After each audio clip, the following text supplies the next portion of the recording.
Abbiamo tutti paura in un certo senso perché non sappiamo cosa possa capitare, ma mi pare che a livello il Papa è molto tranquillo su questo punto, il Papa è molto tranquillo, vedete anche come incontra le persone, ecco, si muove con molta libertà. Con queste parole il segretario di Stato di Sua Santità Pietro Parolin commenta il blitz odierno contro un gruppo di attentatori che facevano capo ad Al-Qaeda e che pare avessero nel mirino anche il Vaticano.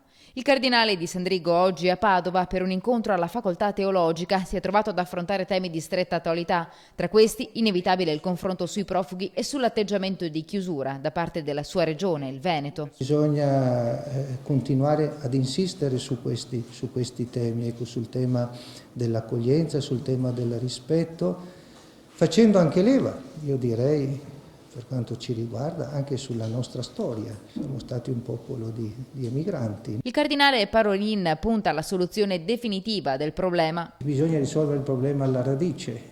Risolvere il problema alla radice significa mettere questi paesi, ecco, in condizioni di non costringere i loro cittadini ad andarsene. E intanto esorta a un coinvolgimento almeno europeo. Io credo che deve continuare, ecco, il coinvolgimento dell'Europa su questo tema e, come dicevo anche nella relazione, un coinvolgimento che deve riguardare tutti i paesi oggi del mondo.